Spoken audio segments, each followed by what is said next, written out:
API.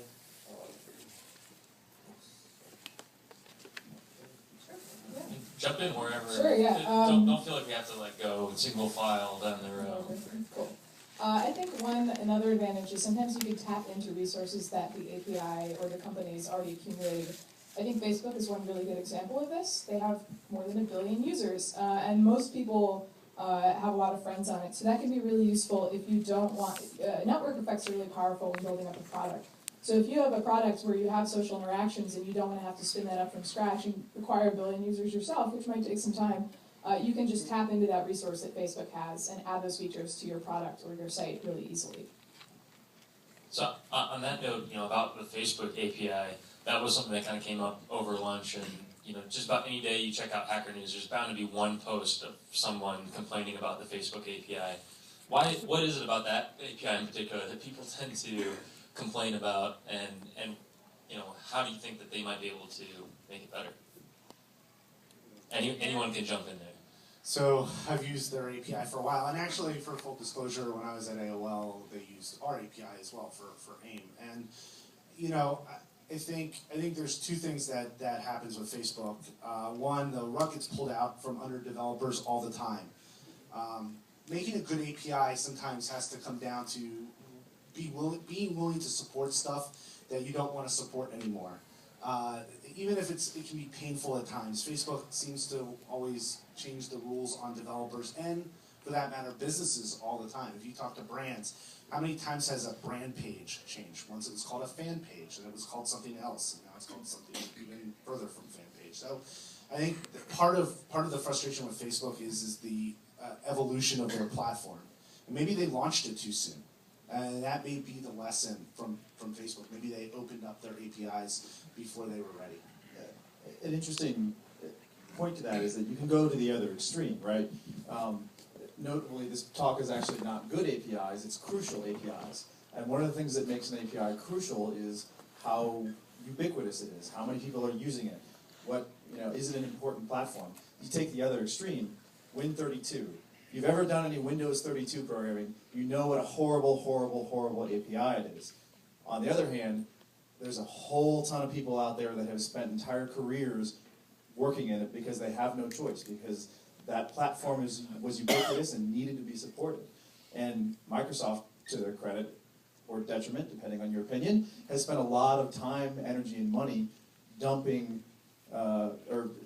not dumping those APIs, keeping them supported, supporting things that made sense when Windows was still 16-bit, and now it's 64-bit. And those kinds of things have changed dramatically over the years. You can go the other way.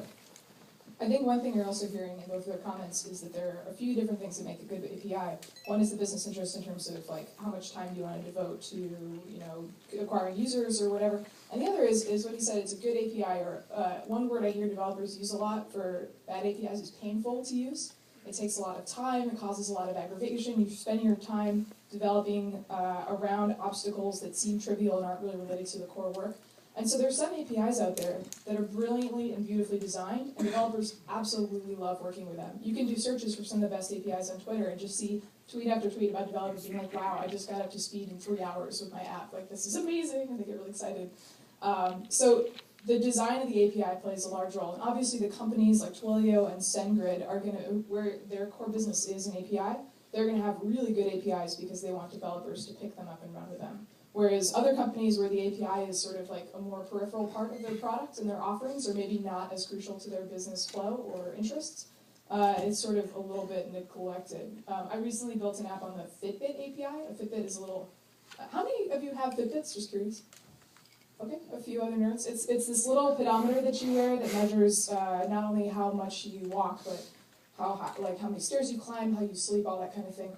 And I wanted to write an app to make my life easier to record some data through my cell phone every day instead of having to log into the website. And Fitbit is a great product, but they're really not focused on the API, and getting this app running took a really long time, and way longer than it should have for a pretty trivial app.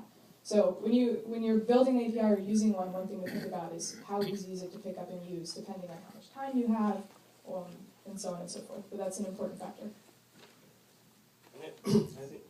I think that a good API should bring some value. It should help you to unleash creativity and innovation.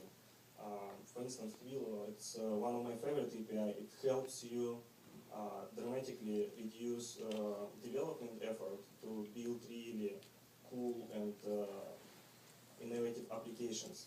If there's no Twilio API, you would spend years to build something cool as Literally.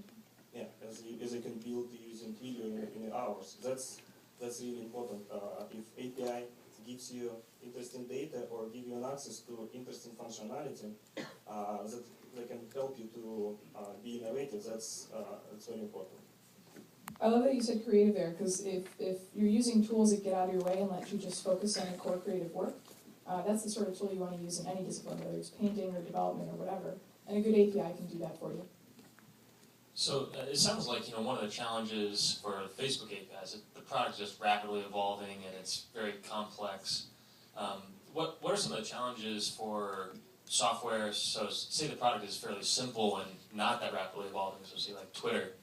What are some of the challenges of having something that's just so easy to use and lots of people are going to build on top of it? I think the problem is Facebook API. It's they have no competition. As we said before, you have to use it because even if it's horrible, not well documented, you have no choice. If you want to build, if you want to be part of Facebook ecosystem, you'll use it. And for some other APIs, when you have competition, like Twilio, you have to be really good. You need to have really good developer portal and developer experience to compete. With Facebook, they can go this way and don't pay a lot of attention at developer adoption before competition come in place. It becomes a